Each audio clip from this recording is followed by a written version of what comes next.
आज हम और आप सभी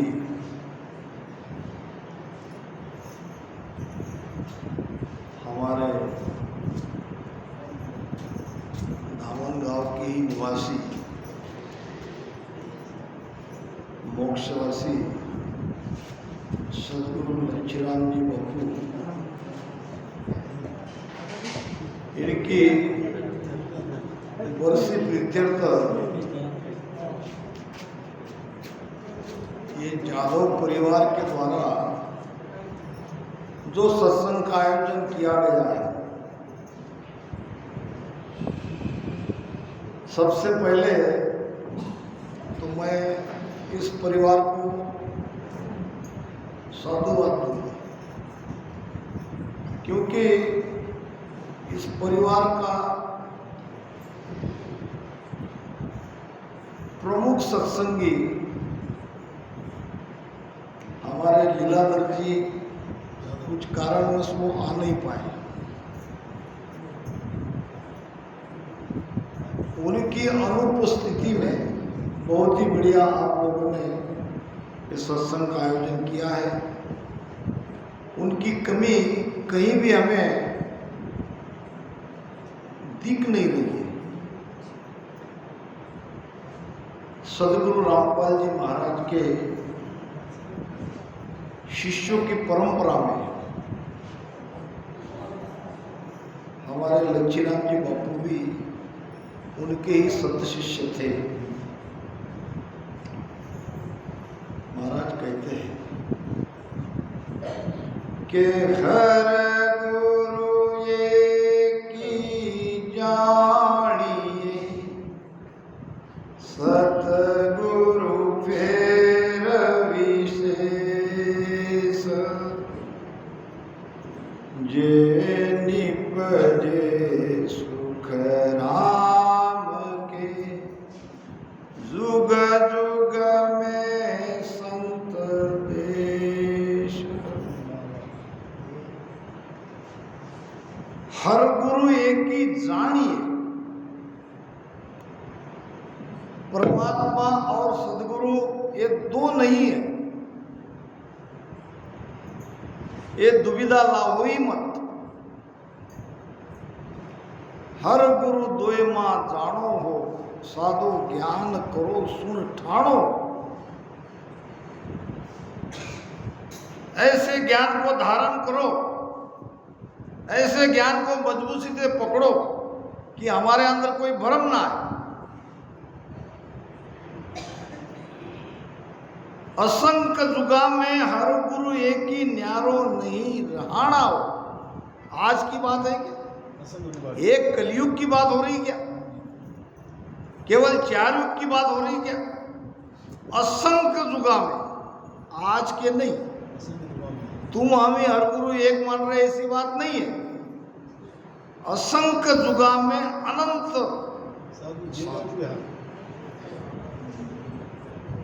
सबने यही कहा, सबका मत यही है। हर गुरु एक ही न्यारो नहीं रिहाना हो। शब्द कहे जो ब्रह्मा कही, देमुख बोल सुनाना हो। सदगुरु के मुख से निकले हुए वचन ब्रह्मा के निकले हुए वचन के समान है। जैसा ब्रह्मा जी का वचन अटल है, वैसा सदगुरु के मुख से निकला हुआ वचन अटल है। गुरु बोले सो बेण चित्त हृदय धर लीजिए। क्यों कह रहे महाराज? गुरु के वचनों में वो पावर होती है।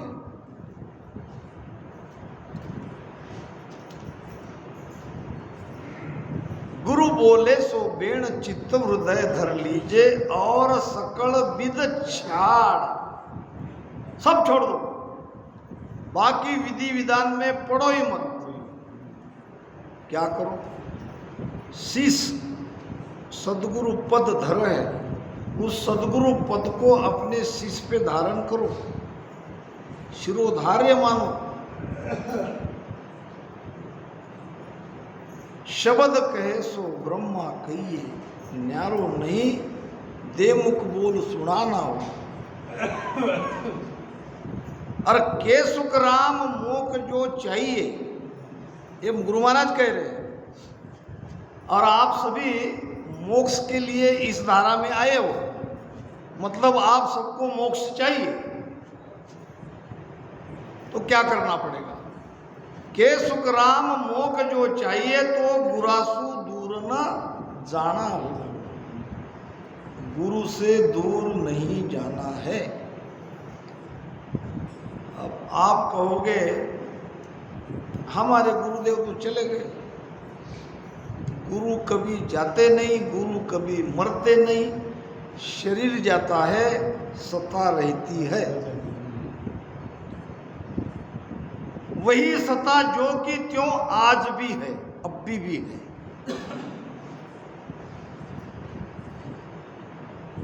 गुरु से दूर न जाने का मतलब है, गुरु ने जो ज्ञान दिया है, गुरु ने जो आदेश दिया है, वो आदेश का पालन करना, करते रहना।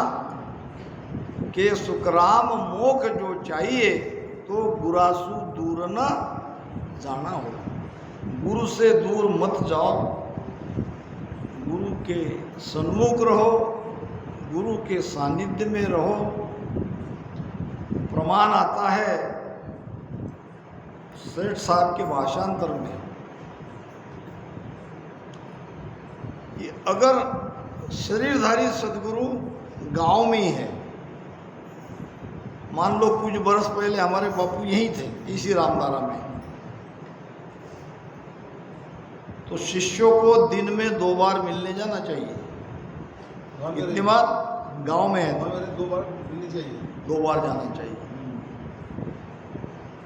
मान लो गुरु 1 कोस दूर है, कौला में गुरु है, दामन गांव में हम बैठे हैं, तो एक दिन में जाके 1 घंटा वहां रहना है।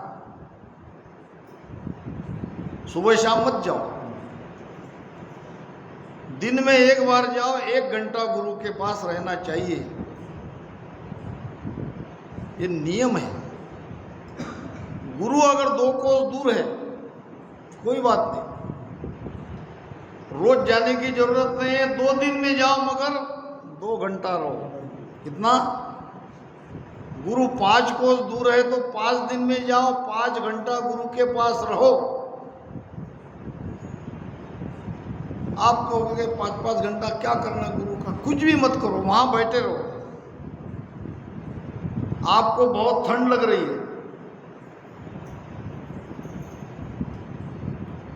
और फिर दिन निकल गया है और धूप में आप जाके बैठे हो, क्या धूप को ये कहोगे कि मुझे ठंड लग रही है, मेरी ठंड को भगा दो? वो स्वतः ही भाग जाएगी। गुरु को आपको कुछ करना नहीं पड़ेगा, खाली बैठे रहना है। गुरु 10 कोस दूर है तो 10 दिन में जाके 10 घंटा रहो। गुरु 100 कोस दूर है, 100 दिन में जाओ। 100 दिन कितना होता है? 3.5 सवा 3 महीना,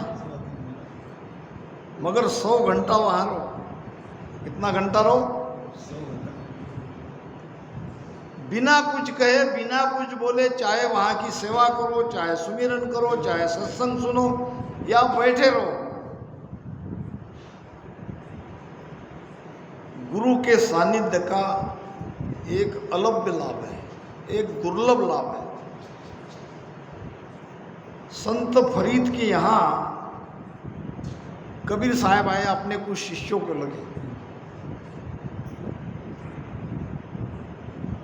स्वागत समारंभ हो गया, बड़े प्रेम से दोनों महापुरुष का मिलन हुआ। शिष्य बड़े खुश थे, कबीर साहब के भी और फरीद साहब के भी, क्योंकि आज दुर्लभ योग है, 2 संतों का मेल मिलाप है। आज तो ज्ञान की बरसात है। सब भोजन प्रसाद होने के बाद शिष्य राह देखने लगे, अभी आके बैठेंगे। वाणी जी भी रख दी और यहाँ आसन भी लगा दिया दोनों संतों के लिए। और हमारे जैसे हरजस गाने लगे, कोई भजन सुमिरन कर लेंगे, मगर आए ही नहीं।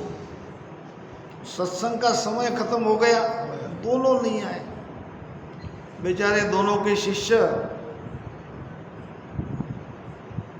जो बड़ी आशा लेकर वहां बैठे थे, मायूस हो गए, नाराज हो गए। सोचा तो बहुत कुछ था, मगर दोनों संत आए ही नहीं, कुछ ज्ञान दिया ही नहीं, कुछ सुनने को मिला ही नहीं। अब ऐसी ही व्यथा में रात तो निकल गई। दिन निकला, जब विदाई का समय आया तब दोनों गुरु के शिष्य को बड़ा आश्चर्य हुआ, बड़ा अचंभा हुआ। दोनों संत गले मिले और दोनों ने कहा, कबीर साहब ने कहा, रात में आपने बहुत बढ़िया ज्ञान दिया, बहुत अच्छी सत्संग हुई, बहुत अच्छा लगा। और फरीद साहब ने कहा, आपने भी बहुत बढ़िया ज्ञान दिया, बहुत बढ़िया सत्संग की, और ऐसा योग तो पहली बार आया।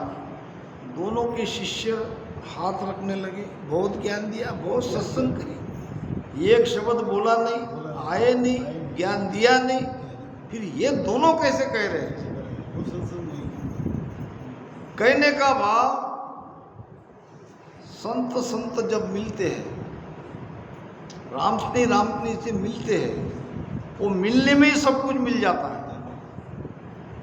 वो राम स्वामी भी बहुत बड़ा भारी प्रेम उसमें लगा रहता है। सत्संगत, चाहे सेवा करो, चाहे सुमिरन करो, चाहे सत्संग सुनो, या कोई वाणी जी पढ़ रहा है तो आप बैठे रहो, हर तरह से गुणकारी है। तो मोक्ष अगर जाना है तो गुरु के नजदीक रहना है, गुरु के सानिध्य में रहना है, गुरु के ज्ञान के सन्मुख रहना है, गुरु के ज्ञान से जुड़े रहना है। तो हर गुरु एक ही जानिए। अब भ्रम को मिटा दो कि परमात्मा अलग है और सदगुरु अलग है। ये भी कोई भ्रम आ सकता है कि मिलना परमात्मा को है, माध्यम सदगुरु है। सदगुरु के शरण में जाने पर सदगुरु परमात्मा से मिला देते हैं, ऐसा भी ज्ञान सुनने में आया है।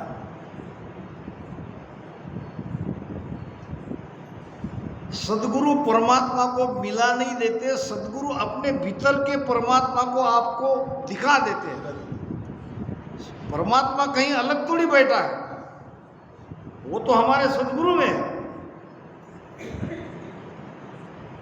कि घट भीतर दर्शन देऊं, मम मूरत निराकार, बाहर गुरु उपदेश दे, सो मेरो आकार। क्या कह रहे गुरु महाराज? आपका भाव कैसा है? आप मुझे किस भाव से, किस रूप में देखना चाहते हो, उस रूप में मैं आपको मिलूंगा। अगर आप मेरे निराकार स्वरूप को देखना चाहते हो तो घट भीतर दर्शन दूं, मैं तुम्हारे घट में तुम्हें दर्शन देता हूं शब्द के रूप में। वो मेरा निराकार का स्वरूप है।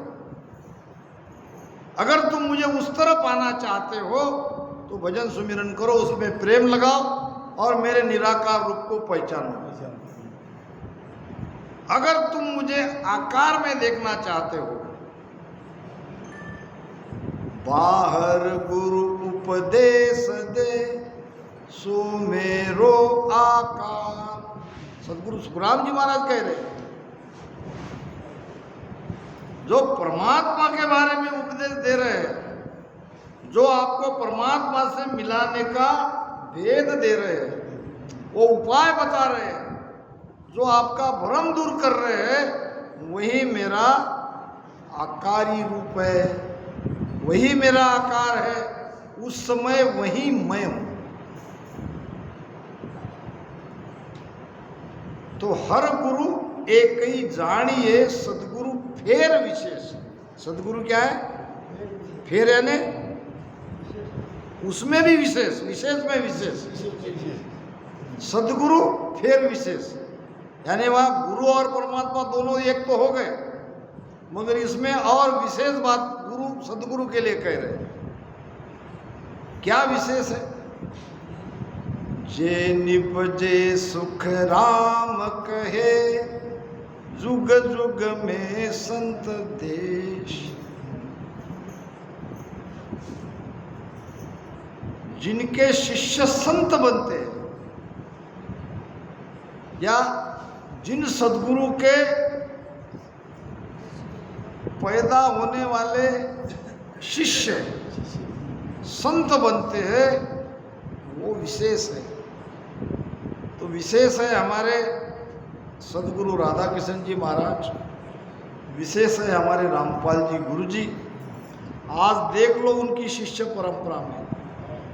विशेष है हमारे साधुराम जी बापू,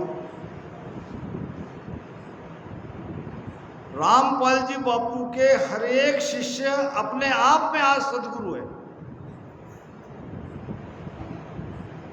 चाहे आप बापू जी महाराज को देखो, चाहे संत मोहनदास जी महाराज को देखो, चाहे लच्छीराम जी बापू को देखो, चाहे और कहीं के देखो, सभी आज संत हैं।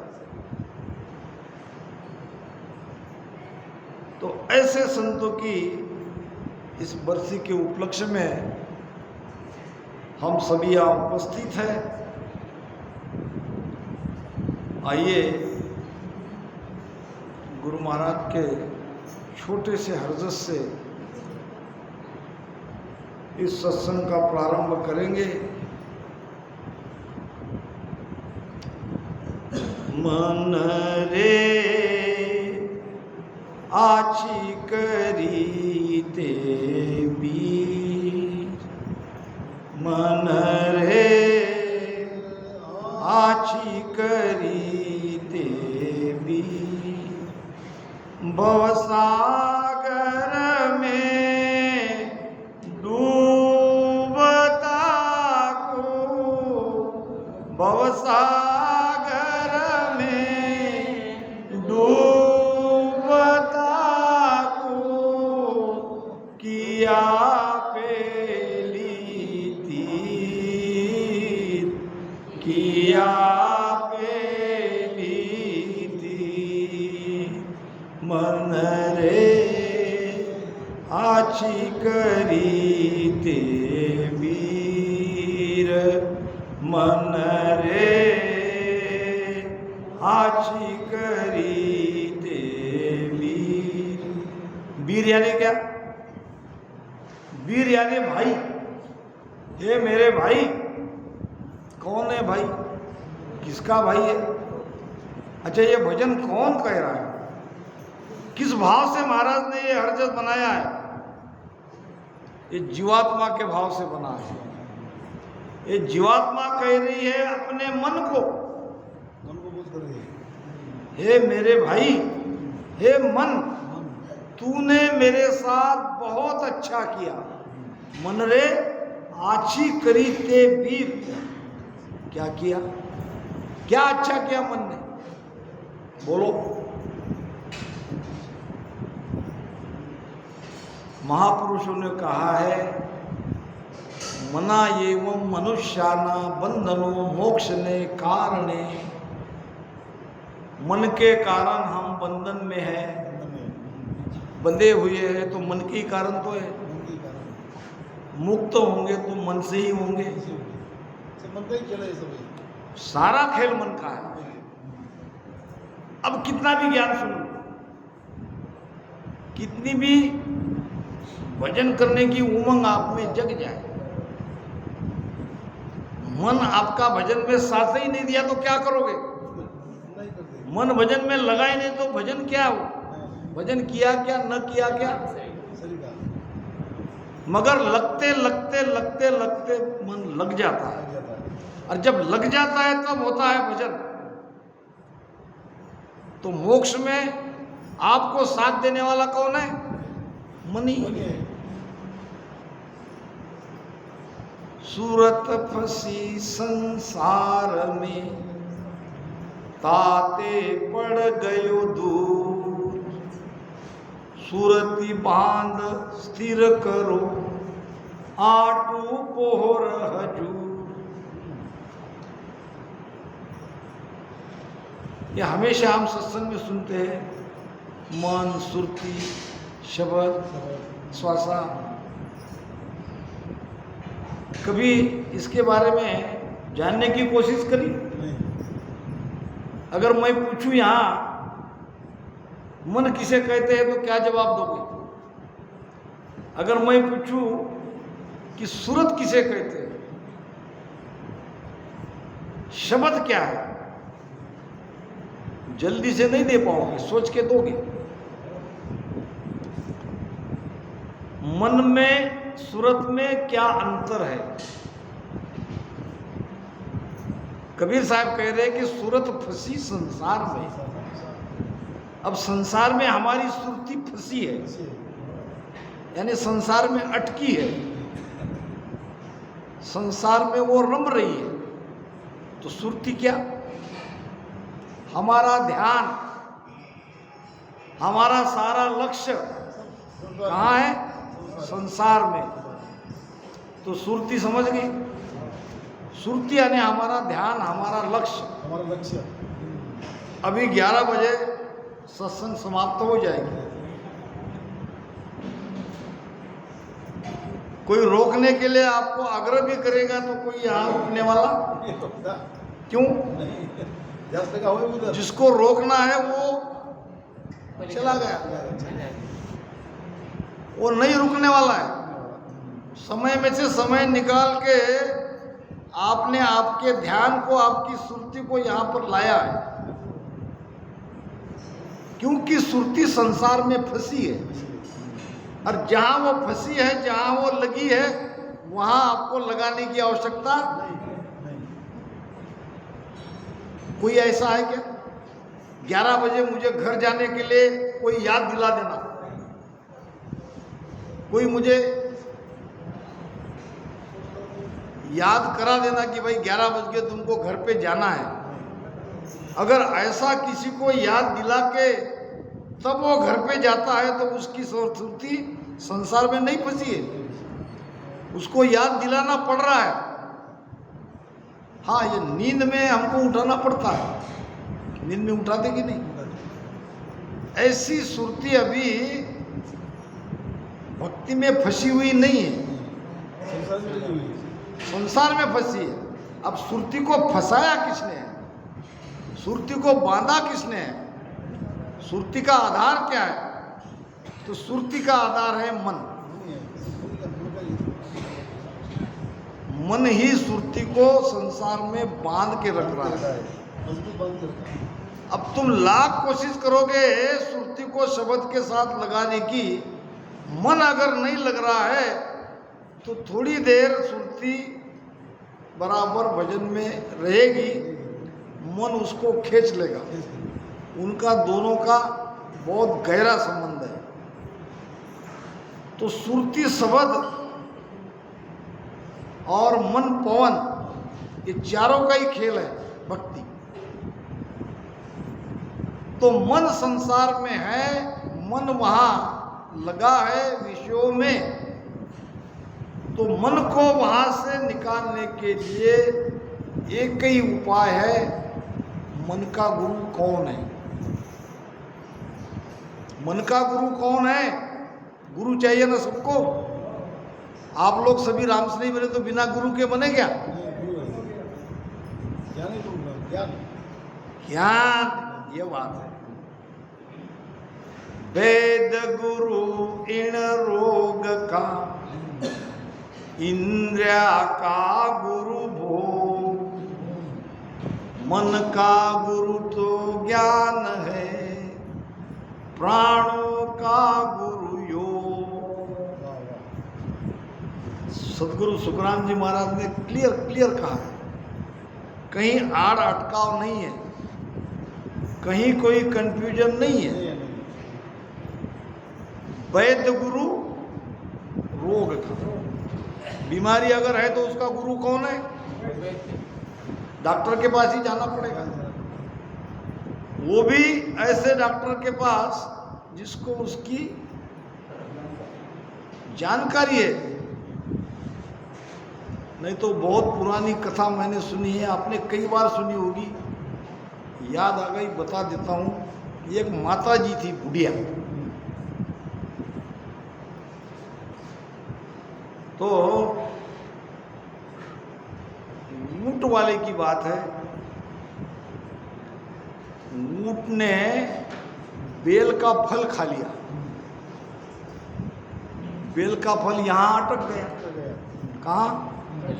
नीचे भी नहीं जा रहा, बाहर भी नहीं निकल रहा।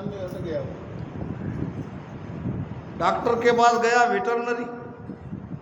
अब वेटरनरी डॉक्टर के पास उसका एक कंपाउंडर था, और वो कंपाउंडर अपने आप को बहुत होशियार समझता था। डॉक्टर ने कहा ऊंट को बांधो, इसके चारों पैर बांधो, हिलने न पाए। बांध दिया। अब डॉक्टर ने पहचान लिया बीमारी क्या है ऊंट की, नीचे एक पत्थर रखो, कंपाउंडर ने रख दिया। अब वो जो गले का सामने आया हुआ जो भाग है उसको वहां पत्थर पे रखो, और दूसरे पत्थर से उसको मारो, पीटो। थोड़ी देर में वो बेल का फल फूट गया, अंदर चला गया, और वो गले का पूरा जैसा था वैसा हो गया। दोनों पैर उसके, चारों पैर जो बंधे हुए थे वो छोड़ दिए गए, ऊँट खड़ा हो गया, घर चला गया। अब उसके घर में एक माता जी थी बुढ़िया, अब उसको कोई वो बीमारी हो गई। हाँ, वहाँ भी ऐसे होता ना। अब डॉक्टर के पास ले जा रहा था तो बीच में एक कंपाउंडर मिल गया। कहाँ जा रहे हो? डॉक्टर के पास। क्यों? इसके पास, इसके लिए, ये तो मैं मिटा देता हूँ। डॉक्टर के पास जाओगे, मोटी फीस वसूल करेगा, दवाई लिखेगा, मैं अभी की अभी। उसको लगा ठीक है। अब वो बुढ़ी को सुलाया, बुढ़िया को, माता जी को, और नीचे पत्थर रखा, ऊपर से एक पत्थर रख के। अब क्या वो बीमारी कोई वो पत्थर से बैठने वाली है? थोड़ी देर में बुढ़िया का राम नाम सत्य हो गया। तो वैद्य गुरु रोग का जरूर है, मगर उसमें भी वो पूरा वैद्य चाहिए, भेद ही चाहिए। और इंद्रिया का गुरु भोग। इंद्रिया का गुरु क्या है? आँख का भोग क्या है? आँख का भोग बोलो। देखना। कितने देर आपको बिना देखे आँख को रख सकते हो? वो मानने वाली नहीं है। कान का भोग है सुनना। कितनी देर आप में उंगलियां डाल के रखोगे? ऐसे ही पांचों इंद्रिया का 5 प्रकार का भोग है, वो उनका गुरु है।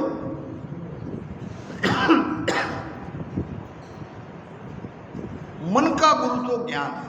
मन का गुरु कौन है? ज्ञान। बिना ज्ञान से मन भक्ति में आ ही नहीं सकता। और प्राणों का गुरु योग। योग जोड़ना, हम दोनों कर रहे हैं। क्या कर रहे हैं? हम भक्ति भी कर रहे हैं तो योग भी कर रहे हैं। पीछम के रास्ते से, बंद कनाल से, सुषुम्ना से प्राणी तो पिंड से ब्रह्मांड में जा रहा है, खंड होते हुए। जो 10वें द्वार के बाहर निकालना है वो प्राण ही तो है कि सुरती को निकालना है। सुरती तो अभी निकल जाती है, लगाओ ध्यान ऊपर, लग गई सुरती, चली गई तुम्हारी 10वें द्वार के बाहर चली गई, ऊपर चली गई। कितनी देर टिकेगी? थोड़ी देर टिकेगी, वापस आ जाएगी। जब तक दूसरी ध्यान की बात आती नहीं तब तक सुरती वहां रहेगी। सुरती इसलिए नहीं टिक रही है, सुरती को आधार चाहिए चेतना का, और चेतना अभी पिंड में ही है।